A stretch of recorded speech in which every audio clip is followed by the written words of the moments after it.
أعوذ بالله من الشيطان الرجيم. بسم الله الرحمن الرحيم. الحمد للہ وکفا السلام علی عبادہ الذین اصطفیٰ۔ امام بہقی رحمہ اللہ نے سیدنا انس بن مالک رضی اللہ تعالیٰ عنہ کے حوالے سے اللہ کے رسول صلی اللہ تعالیٰ علیہ وسلم کا ارشاد نقل کیا ہے کہ کاد الفقر ان یکون کفرا، کہ احتیاج کی حالت میں محتاج آدمی اس سے اندیشہ ہے کہ وہ کفر کا سبب نہ بن جائے، احتیاج کفر کا سبب بن جائے۔ قریب ہے کہ احتیاج، محتاج ہونا اور فقر و فاقہ میں مبتلا ہونا کفر کا سبب بن جائے۔ یہاں پر لفظ کادہ استعمال ہوا جو افعال مقاربہ میں سے ہے، تو عمومی طور پر کانا فعل ناقص کی طرح یہ عمل کرتا ہے، لیکن اس کی خبر فعل مضارع ہوتی ہے۔ وما کادوا یفعلون قرآن میں بھی ہے۔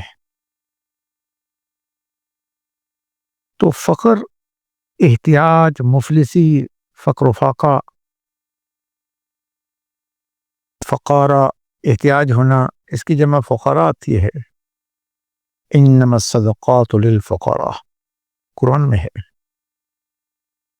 تو معلوم یہ ہوا اس حدیث سے کہ فقر اور افلاس جب انسان کو گھیر لیتا ہے تو بسا اوقات یہ فقیر فقر سے گھبرا کر کفر اختیار کر لیتا ہے، اور اس کی بہت سی وجوہات علماء نقل کرتے ہیں جو معقول بھی ہیں،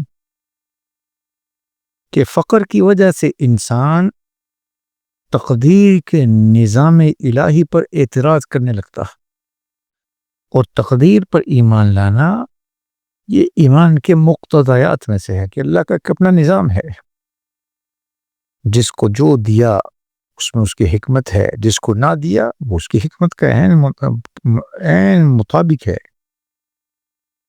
تو فقر کی وجہ سے انسان بعض اوقات نظام الہی پر اعتراض کرنے لگتا ہے، یہ کفر ہے۔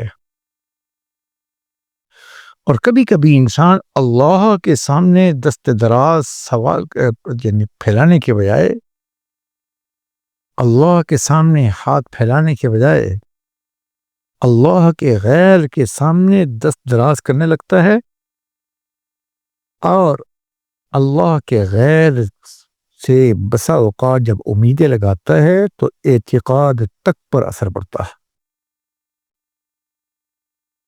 اور بعض صورتوں میں ایمان جاتا رہتا ہے۔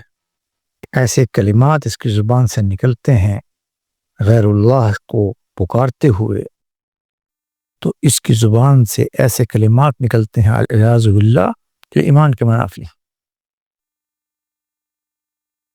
کبھی شیطان اس کے دل میں وساوس ڈالتا کہ اللہ کو نہ ماننے والے وہ بھی تو مالدار ہیں، عیش و عشرت کی زندگی بسر کر رہے ہیں، تو یہ ان کو دیکھ کر للچائی نظروں سے ان کو دیکھنے لگتا ہے، تو ان کے کفر کی طرف مائل ہونے لگتا۔ حالانکہ اللہ نے دنیا کو دارالامتحان بنایا ہے۔ یہ فقر و افلاس یا مال و دولت کی بہتات و کثرت یہ ہر شخص کا امتحان ہے۔ جس کے پاس مال ہے وہ بھی امتحان میں ہے، جس کے پاس نہیں ہے وہ بھی امتحان میں ہے۔ کسی کو دے کر آزما رہے ہیں اللہ، کسی کو نہ دے کر آزما رہے ہیں، سب کے سب دارالامتحان میں۔ کہ اس امتحان میں کون شخص اللہ کے نظام تقدیر پر، اللہ کے عین حکمت پر، اللہ کے علم کے عین موافق اللہ پر ایمان رکھتا ہے، حکیم و خبیر، بصیر و سمیع، اس کی صفات کا اس کے استحضار رہتا ہے یا نہیں رہتا، یا یہ غیر اللہ کی جگہ اللہ ہی سے مانگتا رہے، تو یہی فقر و افلاس اس کے ایمان کی پختگی اور ترقی درجات کا سبب ہوگا۔ جیسے سلف صالحین ایک وقت کا ملا تو شکر ہو گیا، نہ ملا تو صبر ہوا۔ 20 مثالیں ہیں۔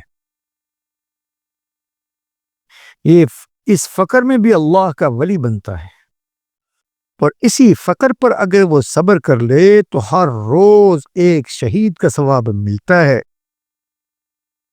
لہذا نبی علیہ السلام نے فرمایا کہ دنیا میں فقر اگرچہ مشقت ہے، لیکن آخرت کے اعتبار سے یہ مسرت اور خوشی کا سبب ہوگا۔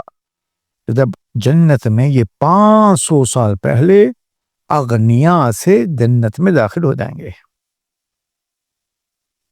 حدیث میں چنانچہ مشکوٰۃ کے اندر یہ حدیث صراحت سے ہے۔ لہذا انسان پر فقر آئے، اس کو امتحان سمجھ کر خوشی سے برداشت کر لے تو یہ امتحان چند دنوں کا ہے، اس کے بعد راحت ہی راحت ہے۔